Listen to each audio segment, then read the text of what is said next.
Jadi teman-teman sekalian, ditugaskan di situ ada perintah, ada larangan sebelum diturunkan ke muka bumi. Nah, persoalannya apa kaitan dengan yang akan kita bahas? Ditunjukkanlah oleh Allah di situ bagaimana setan pertama kali membuka pintu maksiat kepada Adam alaihissalam supaya Adam melanggar ketentuan Allah. Kata Allah kan di Al-Baqarah ayat 35, "Wala taqraba hadhihi syajarah fatakuna minadh dhalimin." Jangan dekati pohon ini, bentuk larangan. Satu aja dulu. Maka setan mulai beraksi di situ. Fa'azallahuma syaitan di ayat 36 ya. Maka setan menggelincirkan. Gelincir itu kan jatuh kan?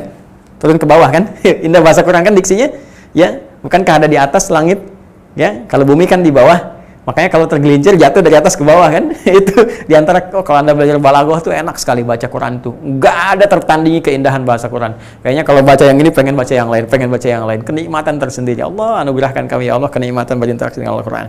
Kenikmatan membaca Al-Quran ya Allah pancarkan pada jiwa kami ya Allah. Itu kalau udah begitu enak sekali. Ya, fa'azallahuma syaitan. Nah, nanti ketika Anda buka Quran surah Thaha, surah ke-20 ya. Quran surah ke-20. Silakan dicek di ayat 121. Ya, mudah-mudahan tidak keliru. Di ujung ayatnya. Wa 'asa Adamu rabbahu faghawa. Maka Adam digelincirkan oleh setan sehingga 'asa bermaksiat.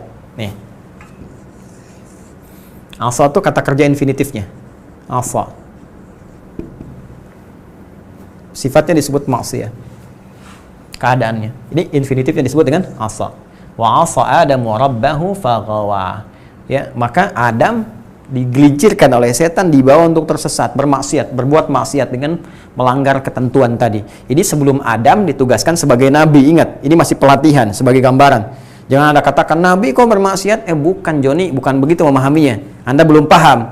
Adam belum bertugas, ini baru diberi pelatihan Suneo, ya. Jadi ini masih di ruang pelatihan, ditunjukkan begini. Ya, kenapa diberi pelatihan begitu? Supaya memberikan ke kita gambaran yang bukan nabi dan rasul. Kita berpotensi berbuat maksiat.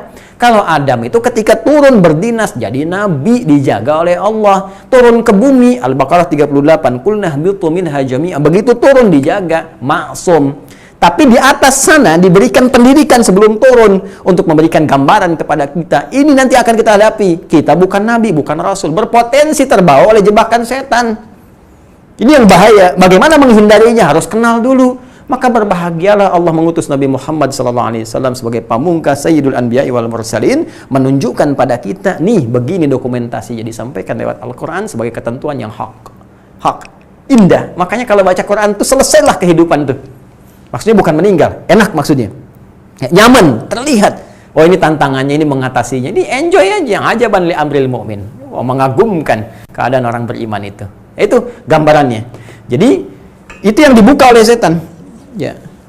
Makanya sering saya katakan, Adam diberikan pendidikan, bahkan diberikan arahan. Begini cara baliknya, ini kalimatnya. Al-Baqarah 37-nya, "Fatalaqa Adamu rabbahu ya min rabbihi kalimatin fataba alaihi." Fatalaqa Adamu min rabbihi kalimatin fataba alaihi. Maka Adam mendapatkan bimbingan dari Allah. Begini cara tobatnya, cara baliknya. Ini sebetulnya untuk kita gambarannya di masa yang akan datang, ya, anak cucunya lewat petunjuk para rasulnya, rasul pamungkasnya Rasulullah SAW. Karena itu di surah ke-7 ayat 23-nya diberikan langsung kalimatnya, "Rabbana zalamna anfusana wa illam taghfir lana wa tarhamna lanakunanna minal khasirin." Nah, setelah peringatan ini pun kalau kita abai, maka ini pintunya bahaya nih. Ya. Jadi manusia-manusia biasa yang tidak dibentengi oleh sifat-sifat misalnya seperti sifat Nabi Rasul dengan sifat maksumnya, terjaganya kita, kalau nggak menguatkan iman, nggak meningkatkan takwa, itu potensial dibuka pintu maksiat. Nabi aja masih digoda. Ingat kan Nabi Yusuf alaihissalam bagaimana digoda supaya maksiat? Ingat Nabi Ayub, ingat Nabi Ibrahim, ingat Nabi Muhammad SAW. Nabi aja masih digoda, apalagi kita yang bukan Nabi. Jadi kalau kita nggak menguatkan diri bahaya. Ya, Fir'aun misalnya, kenal kan? Ayo, kenal di mana? Ya, Fir'aun tuh manusia paling buruk, ngaku Tuhan, ana rabbukumul a'la, zalimnya luar biasa, kebangetan zalimnya. Ya, apa pintu pembuka pertamanya? Maksiat. Buka Quran surah 73 Al-Muzammil ayat 16 itu. Fa'asa Fir'aunur rasula. Fa'akhadnahu akhdatan wabila. Fa'asa tuh Fir'aunur rasula. Maka Fir'aun tuh diarahkan oleh setan untuk berbuat maksiat. Tuh sifat pembukanya ini maksiatnya. Ya, pembukanya maksiat. Karena itu setan mengarahkan pada maksiat dulu. Nanti kalau maksiatnya terus-terusan, kata Nabi di hadis Muslim, jadi naktas sauda, jadi titik-titik kotoran. Nah, itu yang dimaksud penyakit marad tadi, fi qulubihim marad. Ya. Kalau sudah titik di kolbunya, titik, jadi penutup. Ya. Kalau sudah jadi penutup, sudah anti. Makanya aneh nanti, di hatinya nanti ada penutup. Lisannya mengaku muslim, hatinya penutup, anti-Islam. Itu yang paling kacau. Itu yang paling kacau. Gimana alurnya? Yuk kita bahas supaya paham betul detailnya. Ya, bismillah. Masih ada waktu ya? Baik, bismillah. Kita hapus dulu ya. Ini teman-teman sekalian. Kalau sudah paham ini mohon izin ya. Ini saya keluarkan dari bentuk narasi di berbagai kitab-kitab, diturunkan lagi. Jadi bahan begini. Kalau Anda tanya buku, Anda nggak akan temukan. Jadi rajin-rajin melihat, mencatat. Kalau Anda insya Allah baca kitab, Anda akan temukan urutan-urutan ini. Ya, bismillah. Nanti di beberapa tafsir standar juga Anda akan temukan bahwa awal dari pintu pembuka munafik itu yaitu maksiat ya kepada Allah Subhanahu wa taala. Cuma nanti bagian ini penting kita ketahui. Jadi ini yang tercemar itu kalbunya, dimasuki sifat nifak. Ya. Muncul sifat fasad atau ifsad. Saya tuliskan bahasa Arabnya begini. Ifsad, ini merusaknya. Kemudian pintu pembukanya maksiyah. Asa. Ini infinitifnya. Ya. Kalbu seorang yang berpenyakit, yang sakit, marad. Kita pakai ayat Quran surah 2 ayat 10. Fi qulubihim marad. Kalau penyakitnya nanti nifak, maka cara mendeteksinya lihat di sifat fasadnya, merusaknya ini. Di Quran surah 2 ayat 11-nya. La tufsidu. Ya, ini ifsad sifat merusaknya, fasad gambaran kerusakannya. Pintu pembukanya maksiat. Tadi sudah saya terangkan di awal.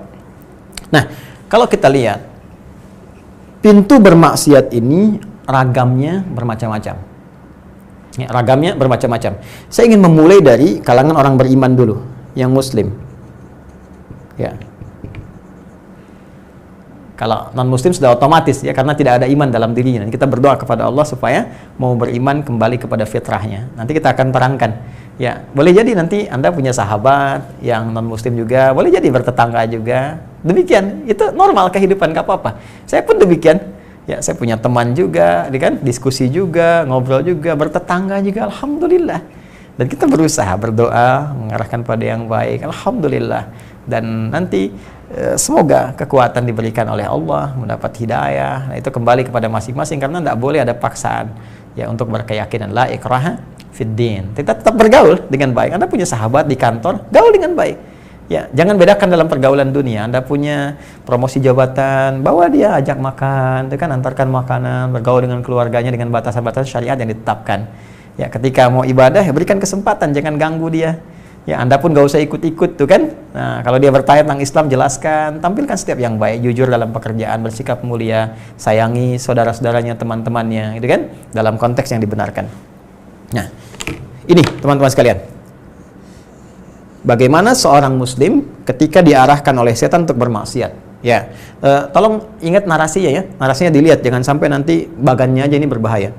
Jadi, seorang muslim digoda setan ya untuk bermaksiat. Maka yang pertama, ini kita bisa lihat dulu, setan akan memutus hubungannya dulu, ya. Dia akan putus hubungan muslim itu dengan Allah. Ini cara pertamanya. Ya, sebelum menutup dia putus dulu tuh. Bagaimana memutus hubungan seorang muslim dengan Allah? Lewat maksiat. Nih, pintunya. Seperti apa jenisnya? Ada dua secara umum. Satu, hubungan dengan Allah itu kan bisa nampak lewat ibadah ritual. Ibadah. Sifatnya ritual. Misal, salat. Yang paling gampang lah. 5 waktu kita kerjakan. Ya, sederhana. Salat itu hubungan langsung yang menjadikan kita terhubung dengan Allah Subhanahu wa taala. Karena itu disebut salat. Ya, secara bahasa doa, berdoa karena isinya terkait dengan doa. Tapi akarnya kata sholah ini juga seakar dengan kata silah, Wasala yasilu silatan wasolatan, ujung jauhnya, kan ada keterkaitan di situ. Sama-sama terhubung, ikatan yang sangat kuat. Silah itu ikatan yang kuat.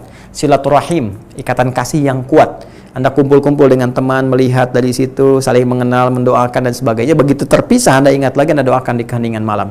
Ya, Anda doakan, arahkan pada kebaikan, itu silah namanya. Hubungan kuat yang terhubung walaupun sudah tidak berada di satu tempat yang sama. Silah.